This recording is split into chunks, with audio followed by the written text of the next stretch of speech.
우리 이기한 모치님뿐만 아니라 이재명 집사님 또 귀한 특송 감사드리고 또 우리 찬양대의 찬양이 은혜가 됩니다. 찬양에 감동이 있습니다. 여러분 그렇습니까? 네, 감동 받았으니까 이제 집에 가시면 될 것 같아요. 그죠? 제가 감동을 무너지지 않기를 바라겠습니다. 오늘 하나님의 말씀 로마서 12장 2절에 있는 말씀을 통해서 주제를 같이 한번 읽어볼까요?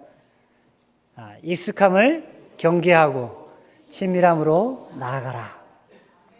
익숙함과 친밀함의 차이점을 여러분 아십니까?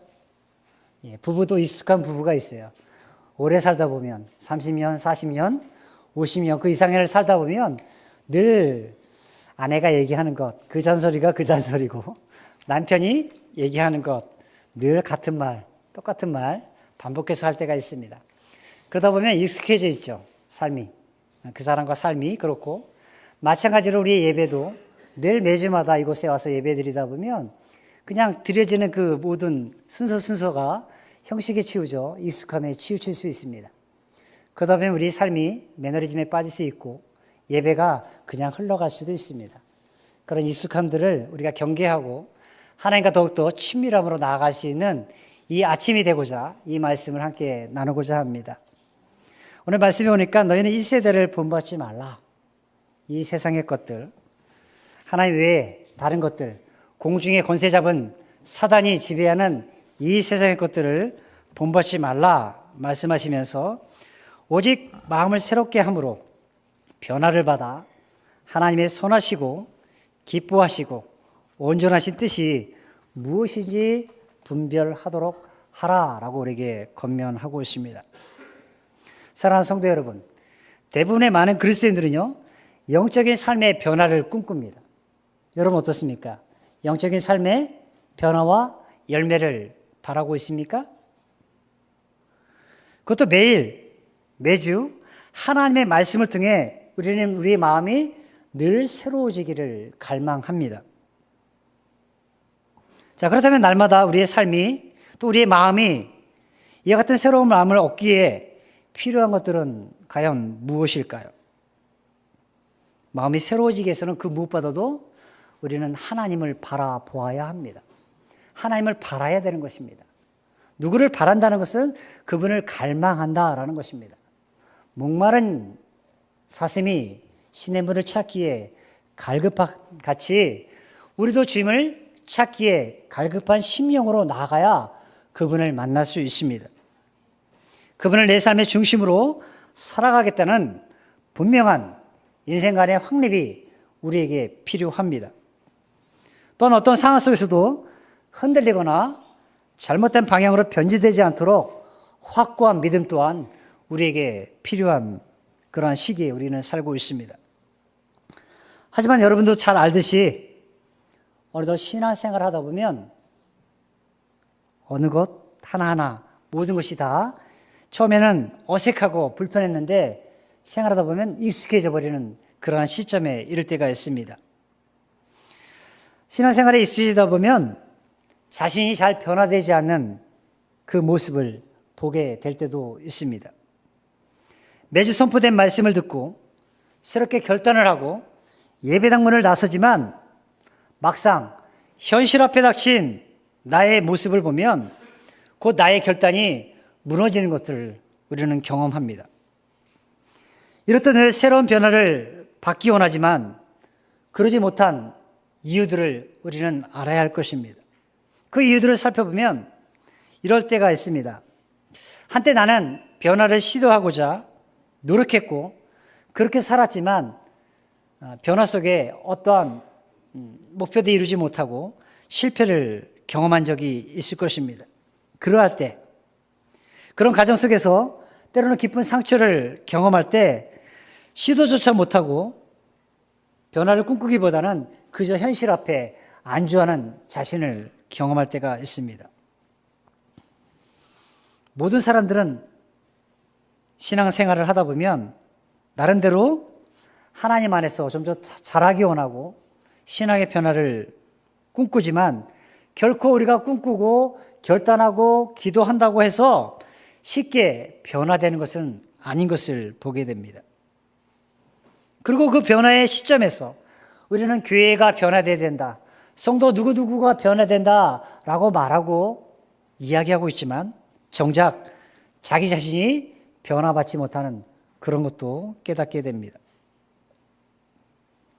변화받기 위해서 환경을 바꾸기도 하고 때로는 과거를 분석해 보기도 하고 자신의 자아를 발견하기 위해서 변화를 해년마다 노트에 기록하면서 올해는 이런 목표를 두고 이렇게 변화돼야지, 이렇게 자라가야지 목표 인생들을 깨하고 있지만 홀로 변화를 모색하거나 때로는 어떤 지식을 더해서 변화를 꿈꾸지만 번번이 해가 지나고 나면 실패한 자신을 발견하기도 합니다.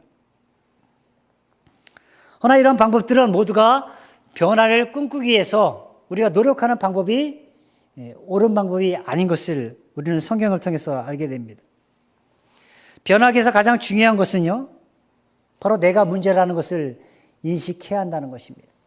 주변이 변하면 내가 변할 것 같고, 교회가 변하면 내가 성장할 것 같고, 우리 가정이 변하면 우리 가정이 행복할 것 같지만 정작 내가 변화되지 않으면 교회도 가정도 나라도 변화되지 않는다는 사실인 것입니다. 익숙함에 젖어 변화를 두려워하거나 그 익숙함이 너무 편하다 보면 사람은 변화를 꿈꾸지 않습니다. 내가 문제라는 사실을 우리가 정작 안다면 우리는 하나님께 돌아가야 합니다. 그리고 오직 나를 변화시킬 수 있는 분은 오직 하나님 외에는 없다라는 사실을 우리는 인정해야 합니다. 그래야 내가 변화되고 내가 속한 가정이 변화되고 직장이 변화되고 교회가 변화되고 이 나라 이민족이 나를 통해서 하나님의 나라를 꿈꿀 줄 믿습니다. 그래서 우리는 나의 변화를 끊임없이 하나님께 갈구하면서 나의 못난 자아를 주님의 십자가 앞에 내려놓고 날마다 채찍질하면서 주님을 바라보아야 하는 것입니다. 나를 변화시킬 수 있는 것은 오직 주님밖에 없다라는 그 믿음이 있을 때 우리는 필사적으로 삶의 변화를 위해서 하나님께 간청하게 되어 있습니다. 복된 주일 아침, 오늘도 거룩한 예배를 사모하여서 주 앞에 나온 사랑하는 성도 여러분, 진정 여러분은 영적인 삶의 변화, 예전과 다른, 아니 어제와 다른 나의 모습을 꿈꾸고 계십니까? 진정 여러분의 삶이 변화되어 하나님의 선하시고 기뻐하시고 온전하신 뜻 안에서 살아가기를 소망하고 있냐 하는 것입니다. 여러분이 진정 변화된 자신의 모습을 보고 싶다면 구체적으로 주님이 내 삶 속에서 무엇을 변화시키길 원하시는지를 먼저 깨달아야 합니다. 그러기 위해서 우리는 하나님의 지혜를 구해야 할 것입니다. 내 삶의 영역에서 나의 성격과 영적인 게으름과 나태함이 변하기 원한다면 그것이 무엇인지 구체적으로 자세히 열거해보고 기꺼이 주님께 그것을 표현하는 것입니다. 하나님, 나는 변화받기 원하지만 이런 부분들이 연약합니다. 하나님, 이 부분을 터치해 주세요. 이 부분을 만져주시고 회복시켜달라고 우리는 주님 앞에 간청해야 할 것입니다. 그렇다면 주님은 때가 되면 반드시 우리를 변화시켜 주실 것입니다. 하나님은 언제나 자신의 삶의 변화를 위해 회개하고 돌이키는 자에게 항상 역사하셨고 일하셨음을 보게 됩니다. 여러분, 우리가 믿는 하나님은요, 이 세상 마지막 날까지 계속 멈추지 않고 일하시는 분임을 우리는 믿습니다. 그래서 바울은 빌립보서 1장 16절에 너희 안에서 너희 속에 착한 일을 시작하신 이가 예수 그리스도의 예수의 날까지 이르실 줄을 우리가 확신하노라 라고 선포했던 것을 보게 됩니다. 우리 속에 착한 일을 시작하신 그분께서 예수께서 이 땅 가운데 다시 오시는 그날까지 이르실 것을 바울은 확신했습니다. 진정 내 삶의 변화를 원한다면 그 첫 번째 단계가 바로 회개임을 잊지 마십시오. 교회의 변화를 꿈꾸십니까? 우리 가정의 변화를 꿈꾸십니까?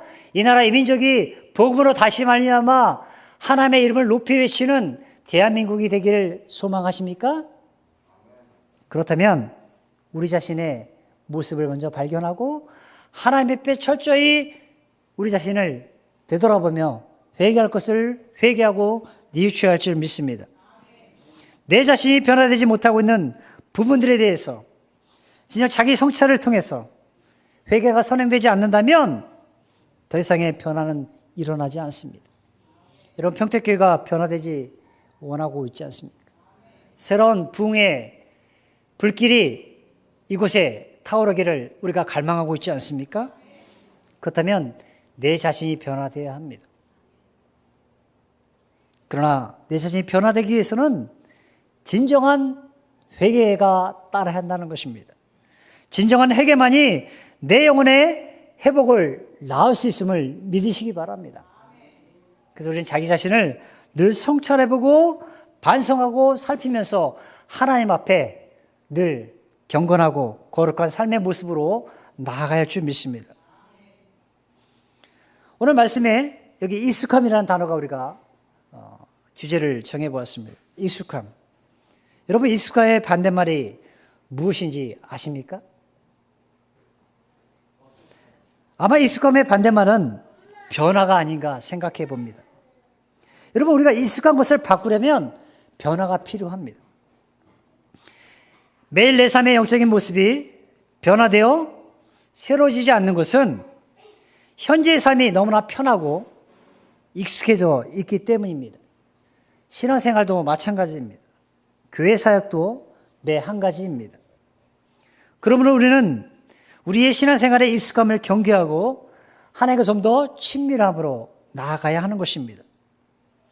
현재 내 신앙생활의 패턴이 너무 익숙해져 있으면 그 사람은 변화를 더 이상 꿈꾸지 않습니다. 예전 우리가 코로나 팬데믹 상황을 3년 동안 거의 경험하지 않았습니까? 그러다 보면 성도들이 온라인 예배에 익숙해져 있을 때가 있었습니다. 그러다 보면 그 익숙해진 나머지 변화를 꿈꾸지 않습니다. 교회 나오는 거 힘들어합니다. 자, 그렇다면 우리가 익숙해져 이 삶의 모습들, 신앙의 패턴들이 왜 우리가 변화되지 않을까요? 왜 익숙함을 우리는 경계해야 할까요? 익숙해짐을 경계할 때 보통 드는 예시가 하나 있는데요. 그것은 바로 냄비 안에 든 개구리 예시일 것입니다. 여러분, 냄비 안에 개구리를 넣고 불을 떼면 개구리는 물이 서서히 데워짐에 그것을 전혀 느끼지 못합니다. 그리고 결국 뜨거운 물에, 펄펄 끓는 물에 익어가고 죽게 됩니다. 여러분, 우리가 하나님의 말씀을 그저 매일 매순간, 아니 매주일마다 듣는 것에만 익숙해지는 것, 듣는 것에만 익숙해지는 것, 그것은 결코 좋은 것만은 아닙니다. 물론 믿음은 들음에서 납니다. 허나 그 들은 말씀을 통해 내 삶에 아무런 변화나 영적인 성숙함이 나타나고 있지 않다면 오히려 듣는 것에만 익숙해져 머리만 커져버리고 마음이 자라지 못합니다. 자칫 그러다 보면 교만의 늪에 빠질 수 있고 영적 바리새인이 될 수 있음을 우리는 기억해야 합니다. 오늘날 많은 사람들이 기러기 성도들이 많다고 합니다. 이 교회 저 교회 기웃거리는 사람들이 많습니다. 교회의 상처를 받고 온라인 예배에 빠져서 영상으로 여러 강의와 설교를 듣는데 익숙해지다 보면 자칫 머리는 커지고 마음은 자라지 못하고 영적인 교만함에 빠져서 남을 정죄하는 영적 바리새인의 결과를 낳을 수 있다는 것입니다. 그럼 우리는 이렇게 영상을 통해 듣는 하나님께만 익숙해진 것을 오히려 경계해야 합니다. 듣는 것에 통해서 경험하는 하나님, 내가 실제로 삶 속에 경험하는 하나님이 아니라 듣는 하나님에만 익숙해져 있는 것입니다. 이것에 익숙해지다 보면 가끔 매너리즘에 빠질 수 있고요. 이런 것에 익숙해지다 보면 가끔 하나님이 전혀 나와는 다른, 나를 공감하지 못하는 그런 하나님으로 내가 실망감에 빠져 있을 수 있고 패배감 속에 젖어들 수 있는 것입니다. 그래서 우리는 하나님께 그저 말씀을 듣는 것에만 익숙해지는 것, 이것을 경계해야 합니다. 오늘날 목회자들, 가톨릭의 사제들, 아마 하나님께 가장 익숙한 사람들일지 모르겠습니다. 또한 신앙 연수가 오래된 성도들, 예배에 익숙할 것입니다. 기도에 익숙하고요, 말씀에도 익숙할 것입니다.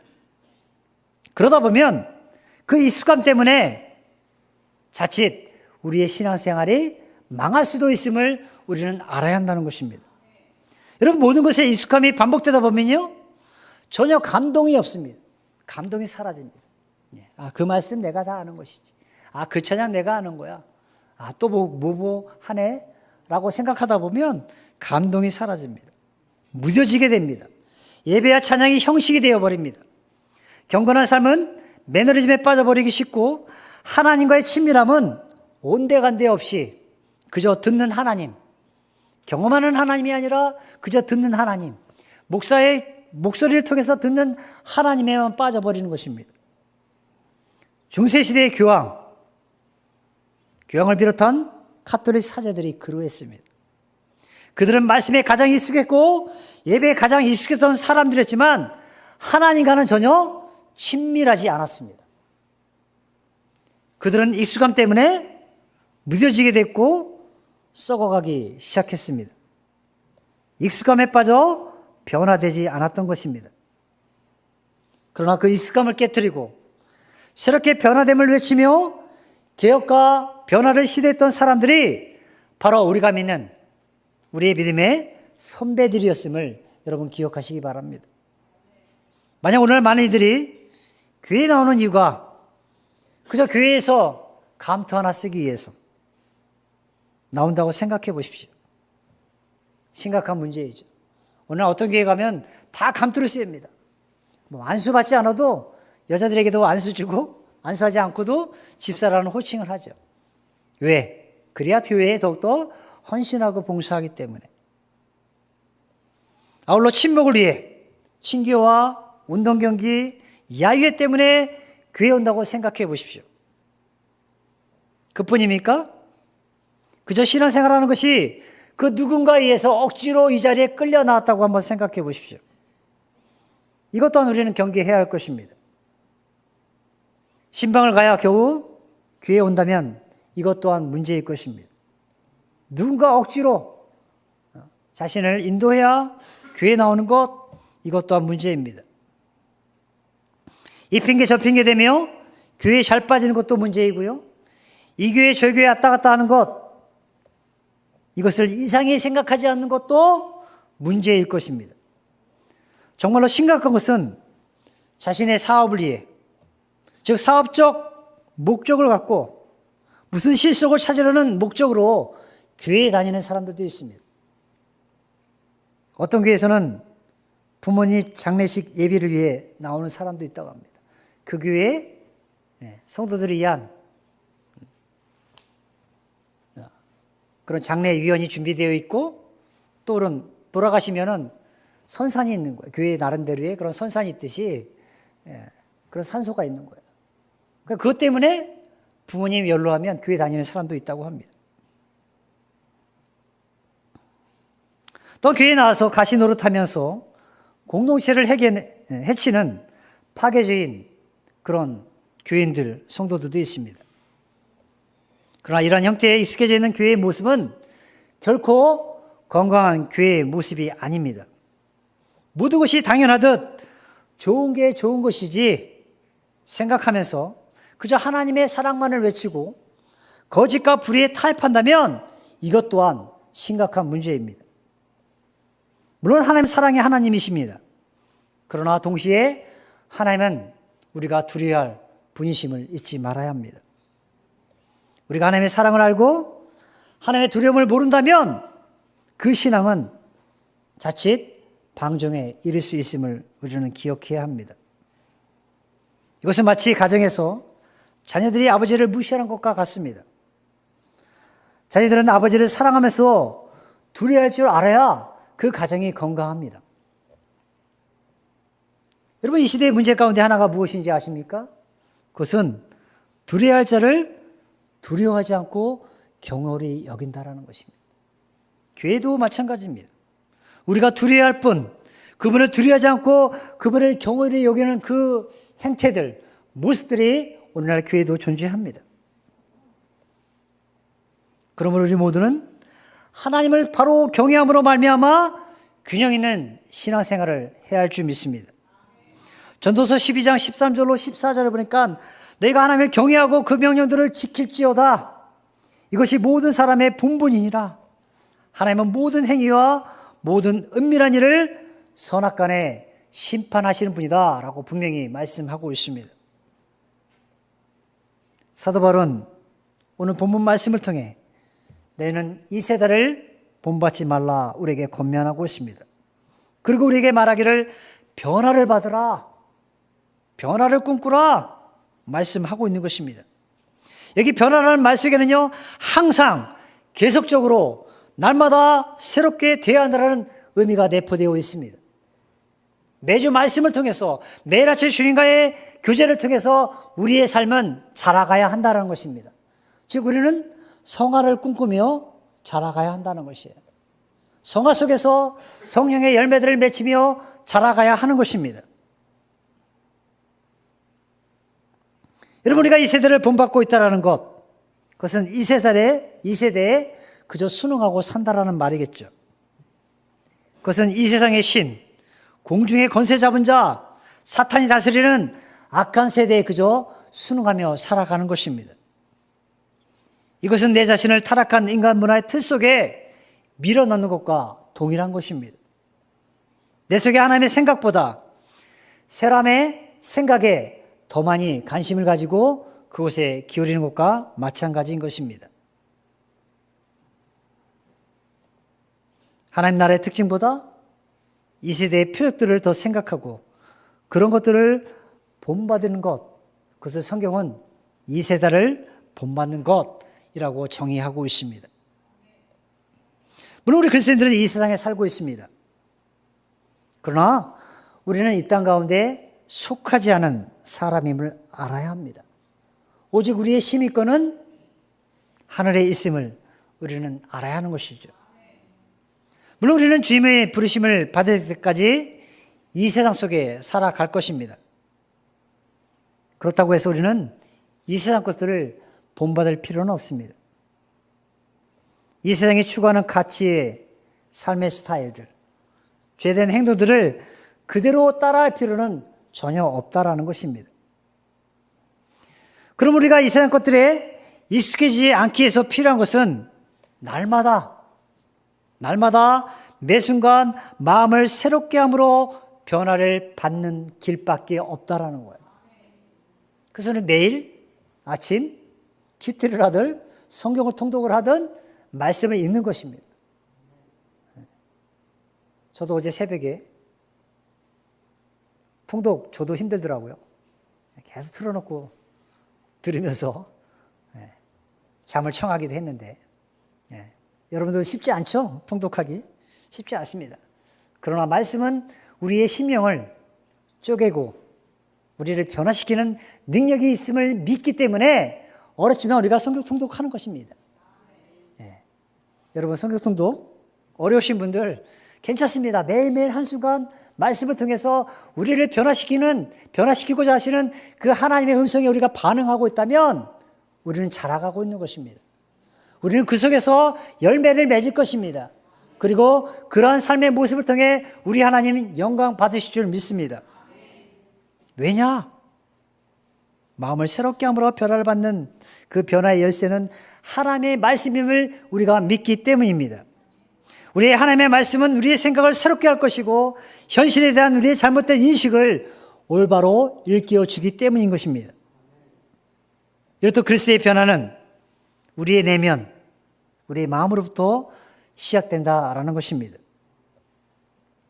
즉 하나님께서 주도하시는 변화를 경험함으로 말미암아 우리가 이 세상 일만 생각했던 그저 무신론적 시각에서 벗어나 오직 하나님을 바랄 수 있는 그 시각으로 변화되고 오직 하나님 중심으로 살아가려는 인생안을 확립하게 될 줄 믿습니다. 변화를 꿈꾸십니까? 교회의 변화를 꿈꾸십니까? 내 삶의 변화를 먼저 이루시길 바랍니다. 그래서 바로 에베소 4장 22절로 24절 말씀에 너는 육의 욕심을 따라 썩어져가는 구습을 쫓는 옛사람을 벗어버리고 오직 심령으로 새롭게 변화를 받아 하나님을 따라 의와 진리의 거룩함으로 지으심을 받은 새 사람을 입으라 말씀합니다. 또 골로새서 3장 1절로 2절에 그러므로 너희가 그리스도와 함께 다시 살리심을 받았으면 그리스도와 함께 너희 영혼이 새롭게 거듭남을 얻었으면 위의 것을 찾으라. 거기는 그리스도께서 하나님 우편에 앉아 계시느니라. 위의 것을 생각하고 땅의 것을 생각하지 말라. 우리의 가치관, 우리의 목표 하늘에 두어야 한다라고 성경은 우리에게 말씀하고 있습니다. 그러므로 사랑하는 성도 여러분, 여러분은 더 이상 하나님에 관한 이야기, 하나님에 관한 이야기에만 익숙해져 있지 마시고 진정 하나님과 더욱더 친밀해지는 여러분 모두가 되기를 간절히 원합니다. 그리고 내 삶에 너무나도 편안하게만 느껴지는 것들, 즉 익숙함을 깨뜨리고 진정한 변화를 이루시길 바랍니다. 속사람이 영적으로 변화된 성도는 비로소 결과적으로 하나님의 선하시고 기뻐하시고 온전하신 뜻을 분별할 수 있게 되는 것입니다.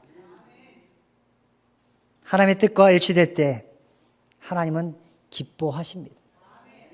그 뜻대로 영적인 분별력 속에 살아갈 때 하나님은 우리를 통해서 영적인 예배를 받으시는 것입니다. 이렇듯 하나님의 뜻을 온전히 분별할 수 있는 것이야말로 성도인 우리가 계속적으로 헌신된 생활을 하는 데 있어서 지름길임을 저희는 믿습니다. 헌신이 약해지고 시간이 지남에 따라서 자꾸만 매너리즘에 빠지는 것, 하나님의 뜻을 온전히 분별하지 못하기 때문일 것입니다. 그래서 그런 계속적인 헌신이 이루어질 수 있는 것, 그 헌신을 통해서 우리는 우리의 심령의 변화를 경험하게 됩니다. 헌신을 하다 보면 교회 사랑하는 것도 달라지고요. 매주마다 주일날 나와서 쓸고 닦고 봉사하는 분들의 모습을 보면 그 얼굴이 매우 환해 있습니다. 성도들을 섬기고자 하는 그 모습들, 식당에서 일하시는 우리 모시님들의 그 모습 속에 성도의 아름다움이 있습니다. 저는 지난주에 우리 취임 예배를 하면서 성도들이 하나 되어서 각자 맡은 바 헌신하고 봉사하는 그 모습을 통해서 야, 하나님 우리 속에 함께 하시는구나. 우리 통해 하나님 일하시겠구나. 그런 소망을 보게 되었습니다. 하나님 우리의 그런 모습들을 통해서 우리의 심령이 변화받기 원하시고 우리의 교회가 변화받기 원하시고 우리의 가정이 치유되고 회복되기를 간절히 원하심을 보게 되었습니다. 그렇게 변화된 삶은 결국 하나님의 뜻을 올바로 분별하는 대로 우리를 인도해 갈 것입니다.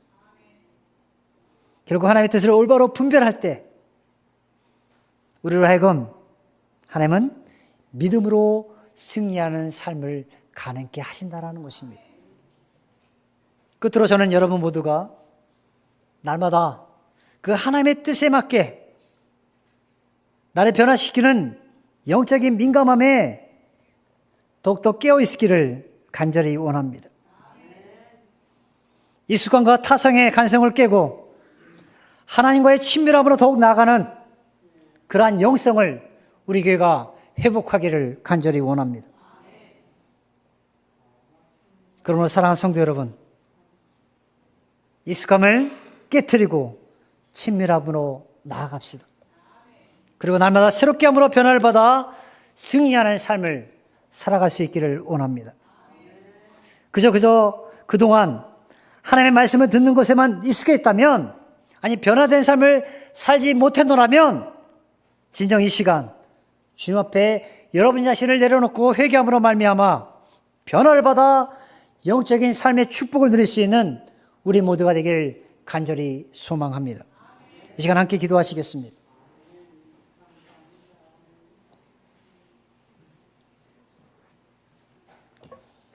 사랑하는 성도 여러분, 여러분은 교회에 나와서 어떠한 모습에 익숙해져 있습니까?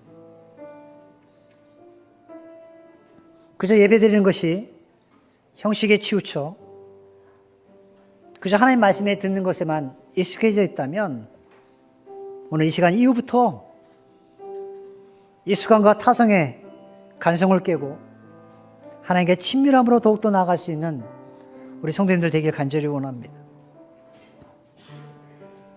하나님을 매 순간 경험하지 못하고 말씀을 통해서 하나님을 체험하지 못한다면 우리의 길은 그저 듣는 것에만 익숙해진 그런 신앙인에 머무를 수밖에 없을 것입니다. 그러나 우리 성경은 우리에게 말씀합니다. 너는 이 세대를 본받지 말고 오직 마음을 새롭게 함으로 변화를 받으라. 하나님의 선하시고 기뻐하시고 온전하신 뜻이 무엇인지 분별하도록 하라라고 우리에게 명하십니다.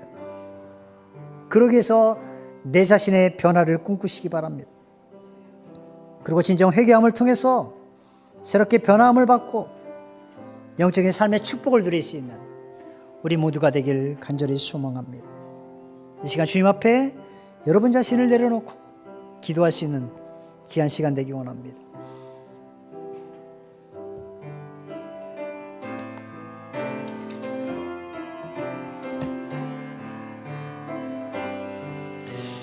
아버지 하나님, 우리 마음속에 하나님을 찾고 있고 갈망하고 있지만 때로는 이런 모습들이 너무나 익숙해진 나머지 됐는 데만 만족하고 내 삶의 변화를 꿈꾸지 못하고 꼭 서 있는 것은 아닙니까? 아버지 하나님, 우리의 연약한 모습들을 회개하오니 용서하여 주시고 익숙함을 경계하고 하나님과 더욱더 친밀함으로 나아갈 수 있는 우리 모두가 될 수 있도록 주여 축복하여 주시옵소서. 이 시간 그렇게 기도하며 나가는 우리 성도들 모두 위에 하나님 함께하여 주시고 또 하나님과 친밀한 교제를 통해서 영적인 성숙함을 이룰 수 있는 영적인 부흥과 회복을 맛볼 수 있는 우리 귀한 성도들 될 수 있도록 은혜 내려 주시옵소서.